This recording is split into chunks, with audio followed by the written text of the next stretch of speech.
everyone. Today you're watching the second episode from our interview series with successful students. And today I'm hosting Adam, which is graduate student from UT Dallas and UT Southwestern Medical Center. So we will be talking two different sessions. First, I will talk about Adam's academic life, and then we will shift the topic a little and talk about his personal life. So before we get started with the interview, I would like to ask Adam to introduce himself, and then I can dig into more questions with you. Yeah, hi. My name is Adam Shebindu. I am currently a fourth-year PhD candidate at the University of Texas and the UT Southwestern Medical Center in Biomedical Engineering. Just a tiny bit about me. I'm not just a PhD student, but I'm also an MBA student. I am getting also my master's in business administration with a direct concentration in data analytics and data science type of things, because I believe that the world is switching a lot more into data. We collect so much data, whether it's in research or in industry or just in life in general. So I'm specializing myself a lot in data, but as to day, so my day job is being a PhD candidate. But when I'm not being a PhD candidate, I am doing a lot of MBA work and entrepreneurship type of things. That's so great. Yeah, my first question is about the thing that you already discussed about your majors. I know you're doing two majors at the same time, and I want to know, is it easy to handle this kind of lifestyle, having research? PhD life has a lot of pressure and challenges. So this is really interesting, I think, for students who are watching us to know, is it easy to have double major while you're doing PhD? It's not. One thing I want to be 100% honest with everyone, it is absolutely not easy to combine a PhD and an MBA at the same time. But one thing that is true is that it's also not impossible to do, right? They always say that where there is a will, there is a way type of thing. And I am a strong believer in that. Personally, I have to be up to date to everything that is actually driving the world. I see myself as a person who will have tremendous impact, not just at the local level or at the university level, but at the global level. So to compete in an ever-changing global setting, you actually need to have all the skills. You have to be well armed and equipped to actually face challenges. So to me, the way it looked like is that I see that the benefits is higher than the sacrifice. So even in business, actually, I'm actually taking a class right now on managerial accounting. So the focus of managerial accounting is looking at two things: cost and benefit. So whenever the benefit is higher than the cost, you take the project. Whenever the benefit is lower than the cost, that project does not make any sense. So the way I see it is that whenever the cost of course is that you work long hours, right? So you spend so many hours actually doing a lot of work from the research on the PhD side, and it's two different fields, right? The PhD is more into biomedical work where we get to build technology to change the medical field. But the master's or the MBA, it's a switch in the brain. So in the day, I have a different brain pretty much, and in the night, I get to switch my brain to think more in terms of business, and to think more, how do we apply this concept that we are learning or we are doing into the process of making money?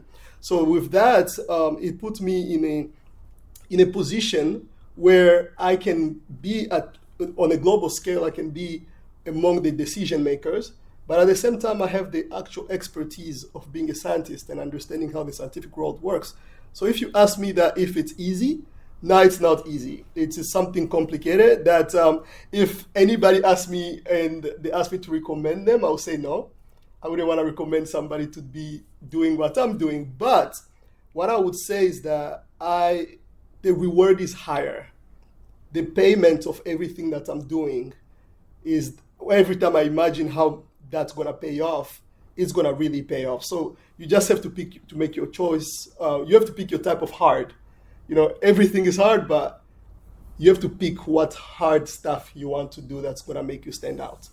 That's so true. Yeah, combination of bioengineering with business can make definitely strong output. So my second question is kind of following your explanation. Do you think, which one do you prefer? I can ask in that way. Having general knowledge on different subjects or be an expert in just one area? When you have general knowledge, pretty much it does not build any reputation for you. That's one thing that is true. We are known in anything in the world ever since we're children, right? There used to be a kid who was funny, and that probably wasn't me growing up. So there used to be the kid who's funny. There is the kid who is very serious, and then there was the average kid. Nobody remembers the average kid. Nobody. Like if you were just like, oh yeah, I played soccer a lot growing up. There was the captain of the team. There was the key player of the team, and back in Africa, there was the owner of the ball, the guy who owned the ball. Right? That guy, even if he doesn't know how to play, you gotta be friends with them because they own the ball, right? And then at the same time, there was the average kid, and that average kid, sometimes he plays, sometimes he doesn't, but nobody remembers them. So that's what generalists are for sure. Is the type of person where you touch a little bit of everything, and you are not known for anything. And for that matter, for anything actually, when you have built a reputation in something, and people know you are good at something, then people add value to what you are actually what you are good at. Yeah, I can add to that. This is why the main reason we're doing PhD, because we want to be expert in just specific topic and do what we're really interested in. Absolutely. So I'm going to ask you about your challenges. What is the biggest challenges you ever had in your academic life? So some of the biggest challenges, I think it came through PhD. MBA, I wouldn't say that I've really been challenged by MBA, considering that I have a master's in engineering. So as far as courses and as far as the ability to take an exam, I think I have 18, 19 years of proof that I can take an exam from elementary school all the way to today. However, PhD is a different level of work, is a different level of challenge. And if you actually, as we said, if you want to be an expert and you want to make an impact, you actually got to do something that's going to make an impact. So the biggest challenge that I've faced is the time of idleness, where you cannot move forward with your work, either by things you can control or by the things you cannot control. Those have been some of the challenges. And if I can share one, is that I spent 8 months in my research trying to figure out how to close a valve in my system, and I could not close that valve. I spent month and month, and I'm religious. I'm pretty religious, so I mean, when I'm going crazy, I start praying, and I started praying. Obviously, I could not. You feel like a failure. You have people who are expecting from you. Our project are collaborative work, so you have collaborators that are also expecting you. You are kind of the motor in the middle, and you're supposed to distribute for everybody. And when the motor is not moving, everybody is stuck. So imagine everybody else has been waiting on you for 8 months. The pressure that comes with, and just yourself feeling like you are a failure and you cannot do it. And then when they say like greater challenges come with greater victories, then you spend those 8 months. After those 8 months, then one day, just one day in the lab, you get an inspiration out of nowhere, and you tackle it. And when students tackle it, you get a solution. And I think there's no better feeling in the world than when you have a technology that you've been dreaming of making, and now it becomes real. Yeah. But that was very challenging to get. Yeah, I think one of the most important things we learned during our PhD is just never give up. Just try different things. I had the same story, and I think the day you just making that work is really worth it. That 6 months you spend for that. Yeah. Okay, Adam, I'm gonna give you some words, and I want to give your feeling or sentences about that words. The first one is United States of America. Land of opportunity. Definitely. Yeah. So the second one is Texas. Texas. Don't mess with Texas. So I think Texas. Every time I think of Texas, I think of pride. I think of no pride because you are a terrible person, but pride because you are just proud of your origin and your roots. And that's what I've experienced with people from Texas so far. Yeah. Proposal defense. Tough. Tough and getting grilled. My proposal defense was an experience. I had really amazing faculty that were there. My lineup, as I said, I don't pick the easier way out for anything in my life. I just go for what everybody else doesn't want to do. So my lineup for my proposal is the top experts in their field. So you gotta convince them to get out of there. So it was challenging. I got roasted and grilled, but I came out and I passed. So that was amazing. I know you did a great job. Thank you. In proposal defense. So the other word, biomedical engineering. So every time I think about medical engineering is a mixture of everything. Literally, it's a mixture of everything that there is. There is no, sometimes I will sit and psychology becomes important for my work. Like psychology, I'm an engineer. How come psychology becomes important? But yeah, how people feel and how people think. If you're going to get somebody's blood, if you're going to get somebody's tissue or anything from somebody, you want to know how they feel. You want to know if they were depressed, the result might be different from if they were not depressed, stuff like that. But it's a mixture of everything. The expertise from mechanical, I have expertise in mechanical engineering. I have expertise in petroleum engineering. Actually, I was there before. And I have expertise in chemical engineering. So bringing all of that and also electrical engineering as well. So I did a little bit of everything. And then I could not find my place until I went to biomedical engineering, because it's the only one field that combines all of those fields together. So if you are a person who is a free thinker, biomedical engineering would be a safe or a best place for you to be as a person who can think of anything. Perfect. So my last word, startup company. Startups, money and challenges. So startups is like having a baby. You are giving birth to a baby, and this baby needs to be cared for. This baby needs to be fed. This baby, there are long nights. For parents, people with kids. I don't have any kids, but I have my company as my baby, so I can speak about it. And it's like having a baby. You have to feed the baby. You have to stay long nights working. So sometimes your baby doesn't want to sleep. So you go on through the nights and you're not sleeping, and in the morning your eyes are red. But at the end, that baby grows, and that baby starts going to schools. That baby becomes becomes someone who transforms the entire world. And that is the exact idea of startups.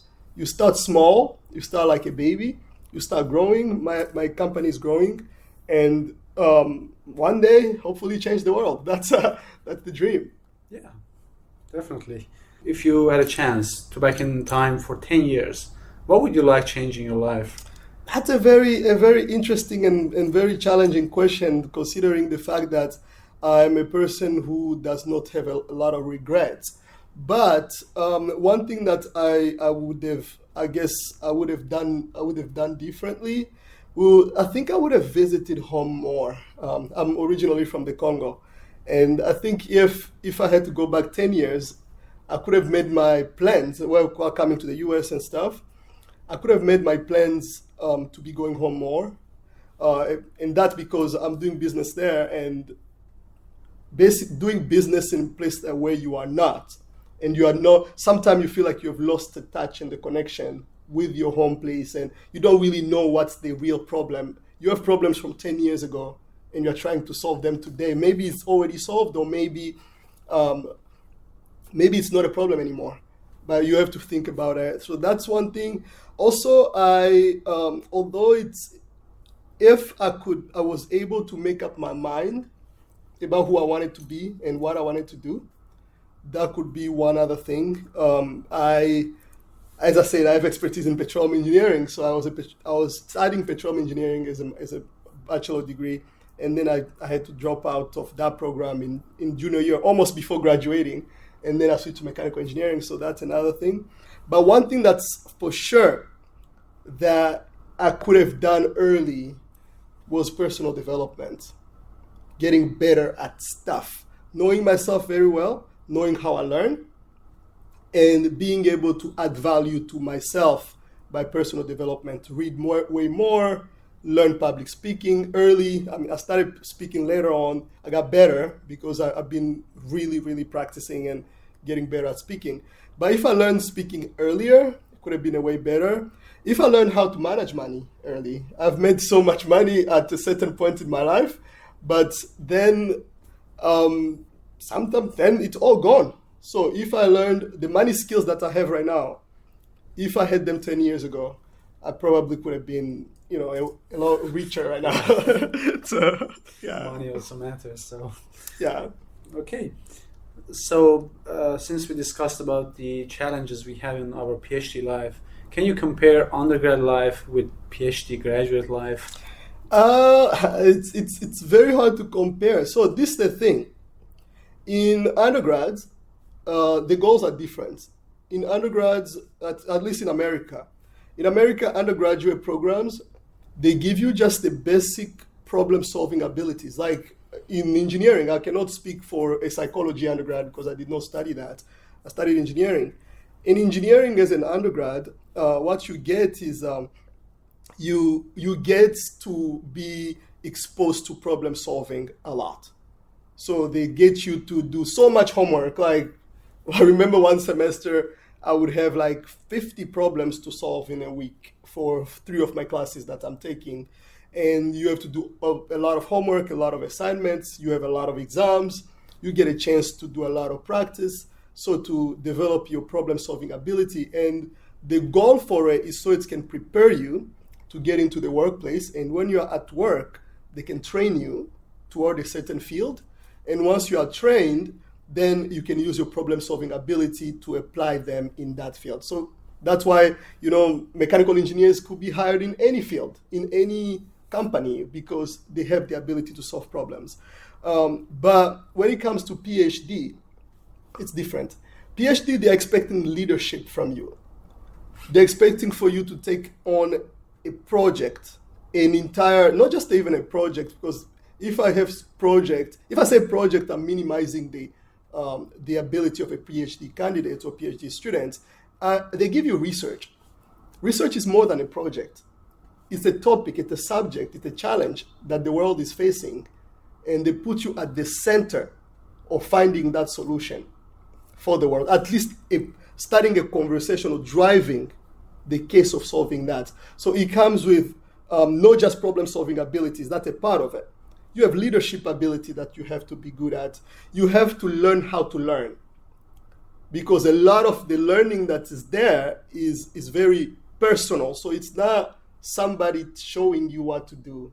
They don't spoon feed you. In undergrad, they take the problems already set to all the numbers inside, they give you and you solve. In PhD, nobody spoon feed you. In PhD, you get a problem as raw as possible.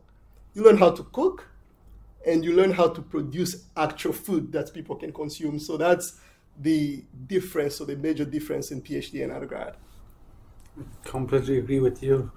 So my other question I have is the biggest stereotype about PhD students, especially in engineering. The biggest stereotypes. Is there any? I think the biggest thing is like too much study and little money. Oh yeah. I think that's the thing. And then to respond to that for anybody who thinks that way, which is true. It's absolutely true. That's the biggest thing is like too much studies, man. Like, when are you going to get married? When are you going to have a life? Like, I think the biggest thing is too much study and little money. But if you want money, this is just an advice for anybody listening. If you want money, get a master's. Good masters, get a very good master's, either in computer science or in engineering or analytics, data type of stuff, because that's where the world is going right now. Get a master's degree, go find an excellent job, be an executive somewhere, and make the money. That will be the best advice that I'll give somebody. If you want to go for PhD, then be ready to solve a problem that the world needs solving. And that's leadership. So it's and that's why actually when PhD get hired for companies, they put them in leadership positions in high level, because they already know, like, PhD is already 4 years of experience that you get for going and working on a project on your own. But I think, the stereotype is just like too much. overwork and underpaid, that type of thing. We work so much and we don't get paid that Yeah. much. PhDs, I think, are science lovers, so they prefer to be in the lab, do research every day from the morning until late night, and happy with even the minimal living they have. So Yeah. I think, Yeah. that's one of the maybe drawbacks that PhD life has. Okay, so I'm gonna shift the topic to personal life questions and ask Adam more questions about his personal life. Not that much personal, but some personal. Okay, could you explain us about your social life as a PhD student? That's a very good question. I'm a very social person. So anyone who knows me, I am extremely extroverted. I have conversation with anybody, anywhere. It doesn't matter which circumstance or occasion. But the thing that I've faced, the challenge is to actually have time to have that social life. Like being a social bird like I am, adjusting to PhD was hard. And also having time actually is actually even harder. So instead, my social life, I make it a part of my work. What do I mean? I mean, except like, lately I've been into dancing, so I've been going to country dancing, like the Texas country dancing and stuff. I've been learning that, so that has made kind of I do that for 2-3 hours once a week in one day. Sometimes I'll go like twice, but no, not as much. But as far as my actual social life, I have blended it with my PhD and with my work. So my life is all mingled from PhD to my entrepreneurship to my daily life, even the conversations that I'm having. So it could easily be about work or just about things that are related to work, but they are fun. So I've kind of done it that way. And that's because I just don't have time to kill, hang out with a bunch of friends. When I'm not doing that, I'm watching American football. It's funny, nobody thinks I watch American football, but I do watch American football. So during the night, so if that counts as social life, it's every time I get home in the evening, which is, we usually work Monday to Sunday for PhD, but sometimes I get Sundays off. So if I have the afternoon off, I'll go watch American football. I support the Kansas Chiefs.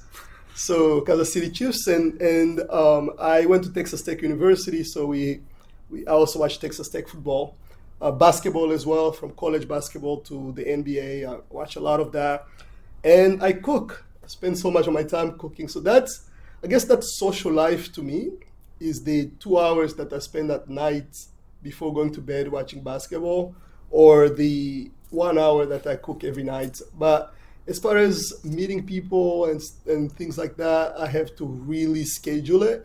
And sometimes it gets hard. I have friends that I have a friend we just met again recently, but the last time we saw each other was 2 years ago.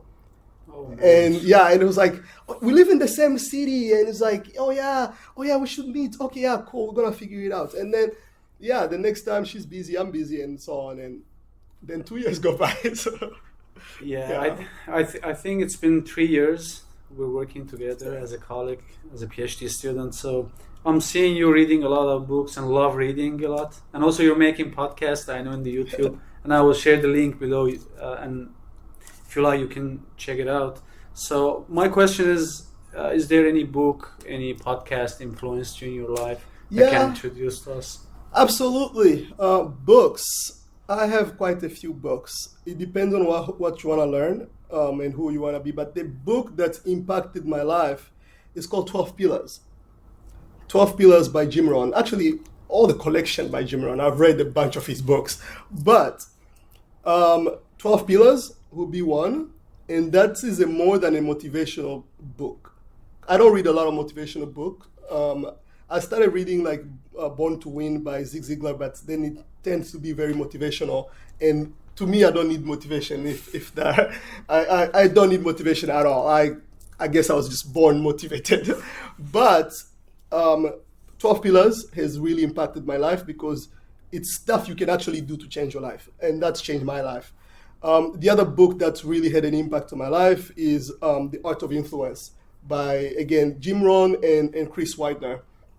That book as well is is really, it also give you what you can do. Like do this and do that. Like it talks about concept of being you say, do not be a hunter, be a fisherman. Like, and talks about what the difference between hunting and fishing. And he said like everyone want to create influence, but how do you now go step by step on how to create influence? He talked about character and virtue, character and skills. Like people want to be around people who have good character and they're good at stuff. So stuff like that. That would be another one that really just impacted me. The last one that I would recommend, it's called Atomic Habit. That also is not a motivational speaker talking. Is a guy giving you step by steps ways of you to change your habits, and that actually impacted my life. So those 3 books, if you are just about to get started. Communication wise, I read one of my favorite books too is called Ask Powerful Questions, Create Conversations That Matter.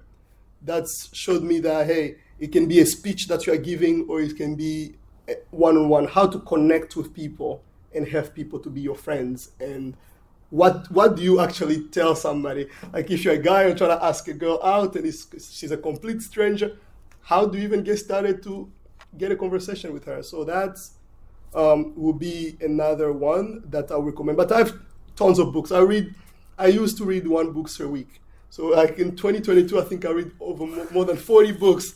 So that's, I can recommend you books from here to tomorrow, but those 3 books or 4 books that I said. Yeah, I think how to make connections, especially in America, is super important. Yeah. And the last book you mentioned, I think definitely worth it to spend time to read it. Yeah. And my next question, is it important to be hardworking or being intelligent? So I think there's one thing. When you're hardworking, you get experience. Right. Experience is what pays bills. That's something very important. To say what? You cannot be hardworking and sleep without eating. But you can be a genius and you're gonna sleep without eating if you're not working hard. That's true. So that's the thing. The genius part of things, and especially if I'm talking to anybody with aspirations for PhD or any type of graduate work and advanced work, is that there's always that colleague who just do a lot of work. But there is that colleague that does work at a certain extent, but comes from 0 to 1. And that's another book that you could read. It's helped my entrepreneurship journey. It's called 0 to 1 by Peter Thiel. He's a billionaire who founded PayPal with Elon Musk. So he talks about coming from 0 to 1. And that's where the genius gets you. When you are smart, when you are hardworking, and only hardworking, you come from 1 to n, which means the same thing, you multiply it 1,000,000 times, and you work so hard, and if you're selling everything at $1, you have $1,000,000. That's true. But if you are a genius, you make one thing that makes you $1,000,000. You still make that one thing though. So which means you still put in the work and the effort to make that one thing, but it produces high level of result. It's a genius move. And we see that a lot in our PhD, where you work so hard, but then one day you get something that is a game changer. And that's where the genius part gets you. That was a great explanation. I really loved it. What is the most precious thing you have in your life? The most precious thing and I think the best thing that ever happened to me is my faith. Because when things get really hard and when things get challenging, I'm a Christian, I'm a believer in Jesus Christ. And one thing that has, and this again, the audience can be anybody's faith for that matter, for me is Christianity. The reason why I say that is that we live in America, we live in a world of extreme pressure on people. I'm doing a PhD where I switch, one of the toughest time of my life was when I switched from industry to academia, to switch to PhD. You come from a 6-figure salary to earning $20,000. So basically my salary was divided by 4 when I started my PhD. Now, At that time, I mean, things will be, at the beginning, it will be okay. And then there will come a time where, you gotta change your lifestyle. You gotta be uncomfortable. And you start wondering if you made the right choices. You start doubting yourself. You get into depression. I got at certain points where you get into financial depression that is very, very tough.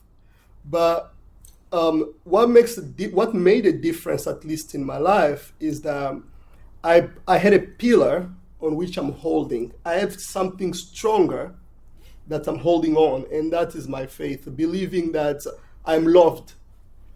I'm loved by someone. I believe that Christ came and died for me, and anything that I ever need, not everything that I ever wanted, but everything that I ever need, I will always get it. So feeling like that, and also having parents, my dad is a very educated man who did not hand down things for us for free. He had a lot of money. My parents, I come from a background of parents that work extremely hard for us to get the best education there is, to get the best stuff in life. But my dad never gave me anything just like that. Like even a cell phone. My dad did not give me just a free cell phone, take it. Like all my friends had phones at school and I didn't. And I kept on wondering, like, man, I want a phone too. My dad looked at me, he was like, you do not need a phone. We give you what you absolutely need, which is an amazing education, a home, food that you can eat wherever. I had pocket money all the time, so I could spend on little things. But phone, no, you do not need a phone and stuff like that. The same thing that I had a relationship with God, where I understand that I cannot have everything, but what I need and when I need it the most, it's miracles happen. And I believe in miracles, right? I believe that my research is it's a product of miracles. I shared about the toughest moments in my research where I'm going through a depression. I am being challenged. And I remember one day I was in the lab. It was on a Saturday. Usually when I'm in the lab in the weekend and there's nobody, I have a speaker or I'll have my AirPods, and I'll be listening to music or I'm playing loud music, and it was just me dancing around the lab. And I had spent 8 months without anything concrete to happen. And I was listening to just my random playlist when I'm working. And there's this one song that came up. The song is called "Do It Again," and the song say, "I've seen you move the mountains, and I believe I'll see you do it again." And I've seen before in my life that God has inspired me stuff that out of the blue, I did not even think about it. God would inspire to me. And exactly this one day, something just hit my head. Like I was just listening to a song and just believing that God can do it again. And something hit me and like, okay, you've been doing the physics this way, like you've been pushing down. Why don't you redesign this stem to push up? And just like that, I changed the physics of my work, and it worked. So it's created a strong feeling that if I believe in God, and I believe that God is the creator of nature, then nobody knows the world better than God, or nature better than God. And God has really played an impact in my life to help me with depression, to help me with finances. Like literally I'll have a random person send me money just when I need it. Stuff like that happen. So I think the best thing that I'm proud of is my faith. Apart from, of course, I have a list, my CV is full of all the accomplishments that I've done or stuff that I've accomplished in the world. But the top of it, of everything, is the fact that I have a strong pillar, a strong foundation I stand on that I cannot be shaken easily. That's really nice to have. I think it's really good to have beliefs in your life. Yeah. It will make you motivated when there is nothing going on and there is no progress in your life. This is definitely a great thing. And do you think there was anything I've missed? I think you pretty much covered. You pretty much covered everything. At least my academic life, maybe my entrepreneurship life a little bit more. But yeah, the love for technology. I just love technology. I love the idea of changing the world through technology, through science. It's what I live for. And as we said earlier, it's stopped being about the money. I guess also I'm just going to add my take on money in general. As I said, I was raised in a family that we wanted nothing. So we had everything we needed, and more. So like you have so much stuff that, everything that you ever need is there. So as I even went through college, I did not go through the trouble of, okay, I'm getting financial aids or I'm taking loans to go through school. I finished my education like clean. I could start my life however the way I wanted. But then I kind of reach another definition of money and the idea of wealth and stuff. I started seeing them, and actually there's an author, his name is Daniel Lapin. He wrote a book called Business Secret from the Bible, but it's a very interesting book. It's not a religious book, so you can read it, anybody. I can even change that from Business Secret from the Bible to Business Secret from the Quran, because it's pretty much the same stuff. That guy is just showing you that God loves you to have money. God wants you to have money. And he defined money as a reward that you get for serving other people. So this is the formula. You create value, and value attract money. We do that in PhD, the way we get our grants. We do something useful that people care about, we get the grant money. I do that in business. I create a technology, I create a tool that people want, and as a result, you get money. The tools we are using, the chairs we are using, right? Somebody created this value, and then we did not just think about like we are buying money or whatever. We thought of what this chair gonna do to us, what's the phone gonna do to us. We did not really put money value there. We just, okay, if I can get it and it's gonna add value to my life, I will have it. So, and that's how, like, my advice, I guess, to people is that try as best as you can to create value about yourself. You can literally, there are people who make money by selling themselves, and not selling themselves like, selling your body or selling the parts of your body, but selling yourself by selling your skills, providing services. People make money giving speeches, giving talks and stuff like that. Even, the way you are recording and YouTube and the videos that you're making, you create value that people, when they come listen, they feel like it's something that added a plus in their life, and then you get rewarded for doing that. So I think that's one way I would encourage if anyone is trying to do PhD, is just think of how you're gonna create value.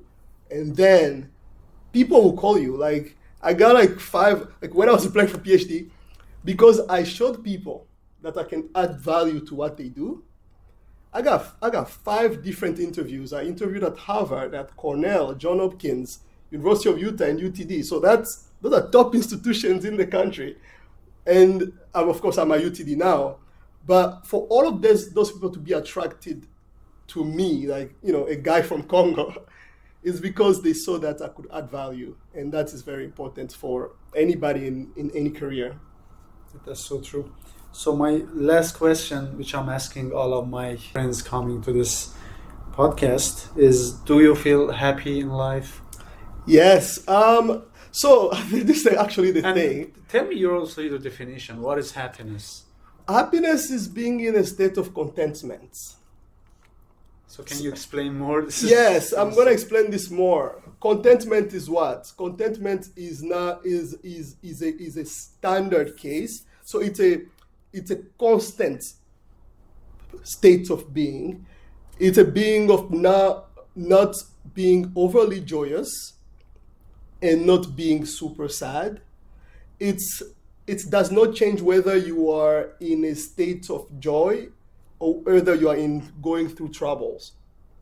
Contentment is just that I am at a place where, whether it's up at a high level or a low level, my outlook to life, it's not affecting you. Is not changing. Yes. Yeah. So if you know me, you know that 99% of time you meet me, I have a big smile on my face. Yeah, that's I believe that life is good. I believe that everything's gonna work for my favor.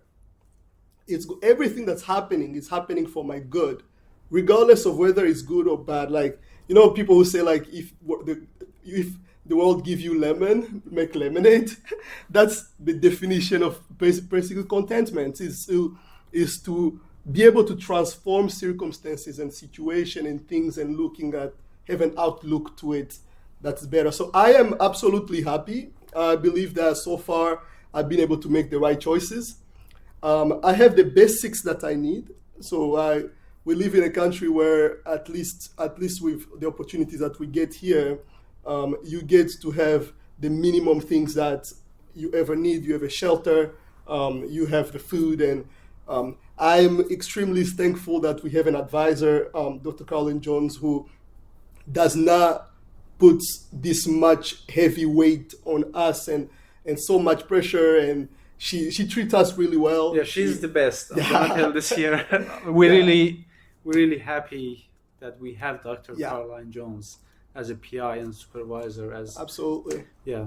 So that does not put me under a place where I'm feeling like I'm under this invisible pressure of anything. I get to do my work really well. I stay at a really good place. I work in the most amazing facilities in the world, and I'm doing what I love every single day. Work to me doesn't feel like work. I just feel like I'm going through daily life, and with that, whether good or bad, I am absolutely content, and that's the definition to me of happiness, is that I have everything I need, and when I'm gonna have something I want to have, I plan to have it, and then I have it, and then everything else fall into place. That was great definition. I loved it, and it was the first time I'm hearing this kind of definition for happiness. Okay, thank you. Thanks for Adam accepting and coming to today's interview. I know you're super busy and it's really hard to make this time, so I appreciate your time and consideration. So thank you so much for watching this interview until the end, and wait for our great interviews in the future. I'm sure you will love it. Thanks. Yes, thank you so much. Okay, bye-bye. Bye.